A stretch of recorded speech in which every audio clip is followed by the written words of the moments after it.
Welcome to my video. ಇವತ್ತಿನ recipe ladies finger gravy. ಇದು ಚಪಾತಿ ಜೊತೆ ಅಕ್ಕಿ ರೊಟ್ಟಿ ಜೊತೆ ಗುಡ್ ಕಾಂಬಿನೇಷನ್.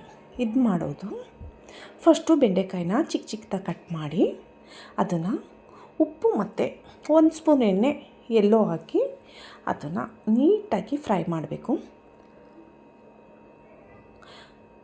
ಒಂದು 10 ನಿಮಿಷ ಫ್ರೈ ಮಾಡಿ ನೆಕ್ಸ್ಟ್ ಇದು ರುಬ್ಬೋದಕ್ಕೆ ಮಿಕ್ಸಿ ಮಾಡೋದಕ್ಕೆ ತೆಂಗಿನಕಾಯಿ, ಕೊತ್ತಂಬರಿ, ಹಸಿಶುಂಠಿ, ಈರುಳ್ಳಿ, ಟೊಮೊಟೊ, 1 ಸ್ಪೂನ್ ಧನಿಯಾ ಪೌಡರ್, 1 ಸ್ಪೂನ್ ಖಾರದ ಪುಡಿ ಇಷ್ಟನ್ನು ಹಾಕಿ ಮಿಕ್ಸಿಗೆ ಹಾಕಿ ನುಣ್ಣಗೆ ಪೇಸ್ಟ್ ಮಾಡಬೇಕು. ನೋಡಿ, ಸ್ವಲ್ಪ ನೀರು ಹಾಕ್ಬಿಟ್ಟು ನುಣ್ಣಗೆ ಪೇಸ್ಟ್ ಮಾಡಿಡಿ. ಈಗ ಬೆಂಡೆಕಾಯಿ ಫ್ರೈ ಆಗಿದೆ ನೋಡಿ. ಒಂದು 10 to 15 ಮಿನಿಟ್ಸ್ ಫ್ರೈ ಮಾಡಿ. ಅಂಟಿರುತ್ತಲ್ಲ, ಅದು ಲೋಳೆ ಇದ್ದು ಅದೆಲ್ಲ ಹೋಗಬೇಕು. ಉಪ್ಪು ಅರಿಶಿನ ಹಾಕೋದ್ರಿಂದ ಬೇಗ ಹೋಗುತ್ತೆ. ನೆಕ್ಸ್ಟ್ ಒಂದು ಕುಕ್ಕರ್ನ ಪಾನ್ ಇಟ್ಟು ಎಣ್ಣೆ, ಸಾಸಿವೆ, ಈರುಳ್ಳಿ, ಕರಿಬೇವು ಇಷ್ಟನ್ನು ಹಾಕಿ ಫ್ರೈ ಮಾಡಿ ಆದಮೇಲೆ ನೆಕ್ಸ್ಟು ಅದಕ್ಕೆ ಟೊಮೊಟೊ ಆ್ಯಡ್ ಮಾಡಿ. ಈರುಳ್ಳಿ ಸ್ವಲ್ಪ ಫ್ರೈ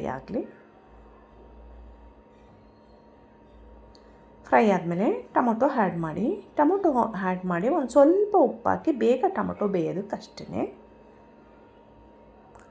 ಟೊಮೊಟೊ ಬೆಂದಾದಮೇಲೆ ನಾವು ಮಿಕ್ಸಿ ಮಾಡಿರ್ತೀವಲ್ಲ ಮಿಶ್ರಣನ, ಅದನ್ನು ಹಾಕಿ ಹಸಿ ಸ್ಮೆಲ್ ಹೋಗೋವರೆಗೂ ಸ್ವಲ್ಪ ಫ್ರೈ ಮಾಡಬೇಕು. ಮುಚ್ಚಿಟ್ಬಿಡಿ 1-2 ನಿಮಿಷ. ನೆಕ್ಸ್ಟ್ ನಾವು ಮಿಕ್ಸಿ ಜಾರಿಗೆ ಸ್ವಲ್ಪ ನೀರು ಹಾಕಿ ಅದಕ್ಕೆ ಗ್ರೇವಿ ಕನ್ಸಿಸ್ಟೆನ್ಸಿಲಿ ನಾವು ಮಾಡಬೇಕಷ್ಟೇ, ತೆಳುವು ಮಾಡಬೇಡಿ. ಚಪಾತಿ ಮತ್ತು ರೊಟ್ಟಿಗೆ ಆಗೋ ರೀತಿ. ನೆಕ್ಸ್ಟ್ ಬೆಂಡೆಕಾಯಿ ಫ್ರೈ ಮಾಡಿರ್ತೀವಲ್ಲ ಅದು, ರುಚಿಗೆ ತಕ್ಕಷ್ಟು ಉಪ್ಪು, ಮೇಲಕ್ಕೆ ನೀವು ಕೊತ್ತಂಬರಿ ಆ್ಯಡ್ ಮಾಡೋಂಗಿದ್ರೆ ಆ್ಯಡ್ ಮಾಡ್ಬೋದು. ಅದನ್ನೆಲ್ಲ ಹಾಕಿ 2 ವಿಷಲ್ ಆರು 1 ವಿಷಲ್, ನಿಮಗೆ ಎಷ್ಟು ಬೇಕೋ ಅಷ್ಟು ಹಾಕಿಸ್ಕೋಬೋದು. 1 or 2 ವಿಷಲ್ ಹಾಕಿಸ್ಬಿಟ್ಟು ಅದು ತಣ್ಣಗೆ ಲಿಡ್ ತೆಗೆದು ನಾವು ಅದನ್ನು ನೋಡಿ. ಇವಾಗ ತುಂಬ ಚೆನ್ನಾಗಿರುತ್ತೆ. ಚಪಾತಿ ಜೊತೆ ಮಾಡಿದ್ದೆ. ಈ ಗ್ರೇವಿಗೆ 1 ಸ್ಪೂನ್ ತುಪ್ಪ ಹಾಕ್ಕೊಂಡು ಚಪಾತಿ ಜೊತೆ ತಿನ್ನೋದ್ರಿಂದ ತುಂಬ ಚೆನ್ನಾಗಿರುತ್ತೆ. Thank you for watching.